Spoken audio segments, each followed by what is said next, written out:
Bonjour, c'est Dr Xi, chargé de module d'anatomie-physiologie, destiné pour les étudiants de première année de l'Institut national de formation supérieure paramédicale de Betna. Le cours d'aujourd'hui va porter des notions sur la génétique. Pour cela, on va voir l'hérédité mendélienne et non mendélienne, la génétique moléculaire, quelques aberrations chromosomiques, le conseil génétique et finalement quelques notions d'embryologie. La génétique est l'étude de la transmission des caractères héréditaires chez les êtres vivants et la fonction des gènes. L'hérédité est la transmission des caractéristiques d'une génération à la suivante. Une maladie congénitale est présente à la naissance. Les maladies qui se développent pendant l'enfance et la vie adulte ne sont pas congénitales.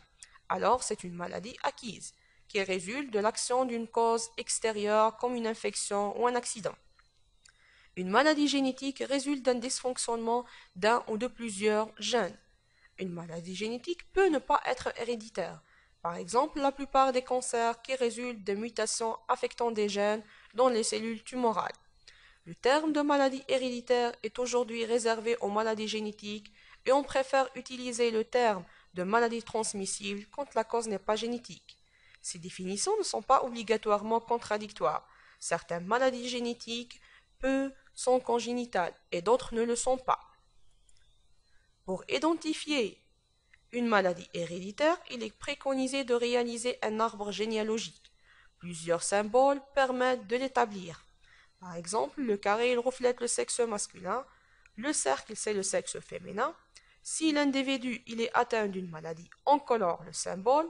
Lors d'un mariage, on relie les deux symboles par un trait. Si le mariage est consanguin, on rajoute un deuxième trait. L'hérédité mendélienne, le mode de transmission d'une maladie génétique monofactorielle ou monogénétique, suit les lois de Mendel, ce qui explique l'usage du terme de maladie mendélienne. Les modes de transmission d'une maladie mendélienne se distinguent par les probabilités de risque très caractéristiques. On définit pour les maladies mendéliennes quatre modes de transmission. Autosomique ou lié à X, selon que le gène impliqué est localisé sur l'autosome ou sur le chromosome X, dominant ou récessif, selon que la maladie est dominante ou récessive. Par exemple, le caractère de cheveux bruns dominant sera transmis à 50% de la génération du premier degré. Il suffit d'une copie du gène pour que celui-ci s'exprime. L'apparition d'un caractère récessif dans une génération nécessite le portage du caractère par les deux parents.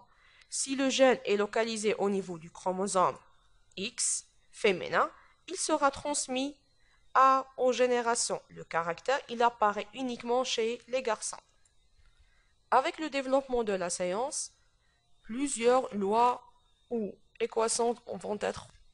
Avec le développement de la science, plusieurs théories ont été identifiées, regroupées sous le terme d'hérédité non mendélienne.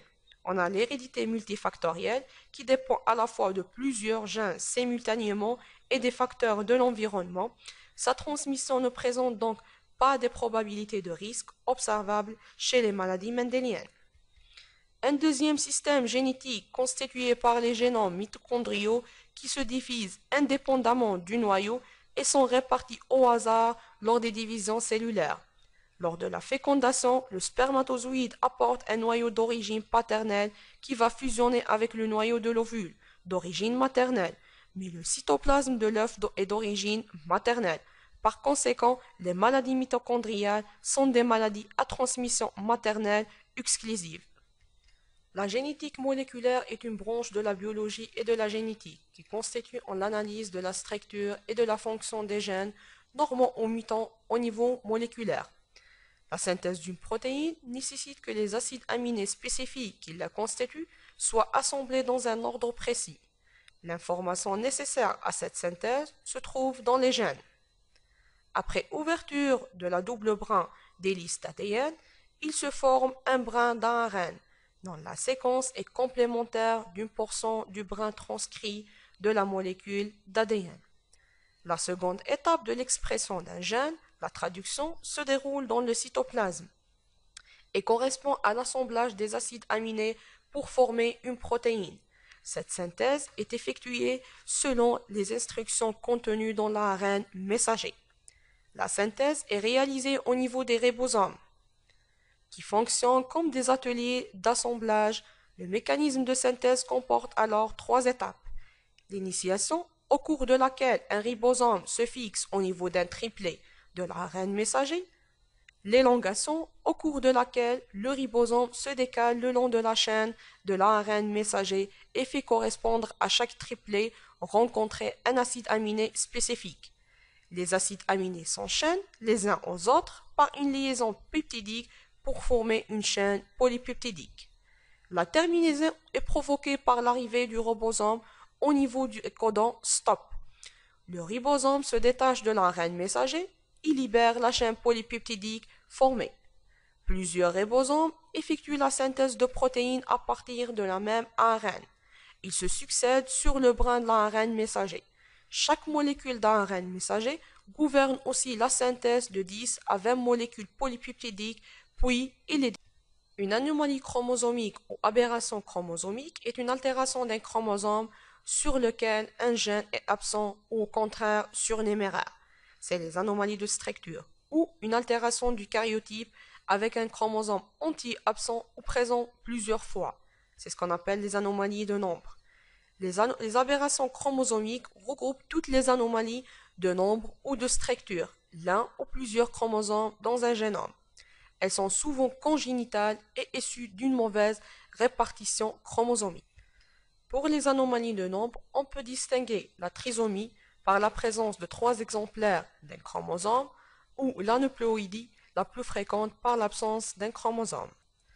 Pour les anomalies de structure, sont le résultat de cassures chromosomiques suivies d'une reconstitution dans une combinaison anormale, implique un ou plusieurs chromosomes, sont équilibrés ou déséquilibrés par une perte ou un gain de matériel, sont des structures stables ou instables.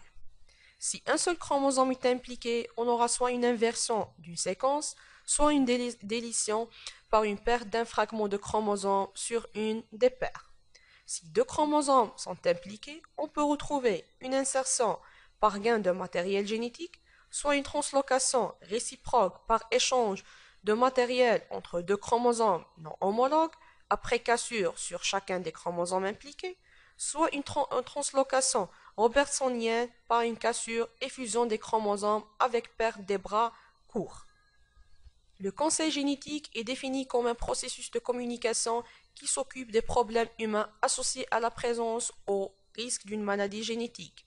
Dans une famille, il permet d'aider les patients à comprendre les données médicales, l'hérédité et les risques de récurrence et les options disponibles, à choisir le plan d'action qui leur convient le plus et à agir au mieux possible la présence d'une maladie ou le risque de récurrence.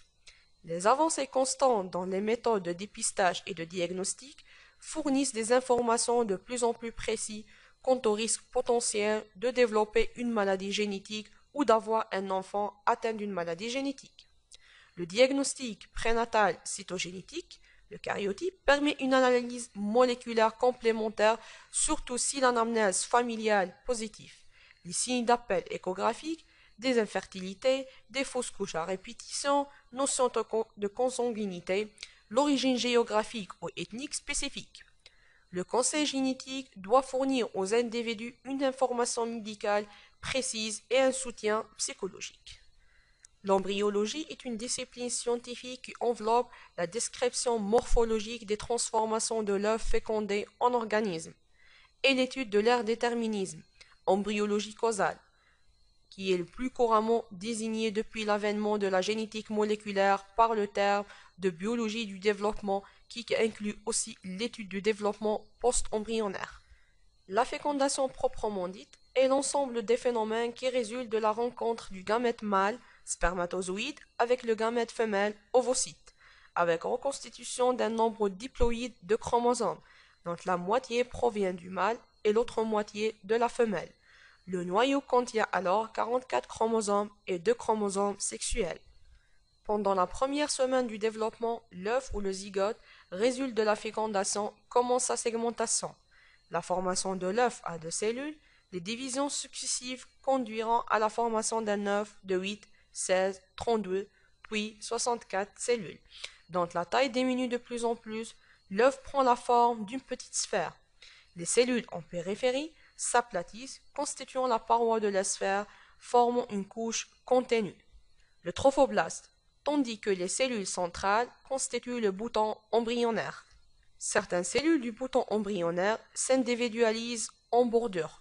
Le centre se creuse d'une cavité, c'est la cavité amniotique. À la fin de la troisième semaine, l'épiblaste a fait place à l'ectoderme et au neuroectoderme, la gouttière neurale et les crêtes neurales. La cause s'individualise ainsi que les mésoblastes qui se segmentent déjà en somites, cordon néphrogène, mésoblaste, splanchnon pleural et somatopleural. L'endoderme a remplacé l'hypoblaste. Le mésenchyme intra-embryonnaire se développe et occupe tout l'espace laissé, libre par les autres feuillets. Le mésenchyme extra-embryonnaire est le siège de la différenciation des vaisseaux extra-embryonnaires et les gonocytes primordiaux.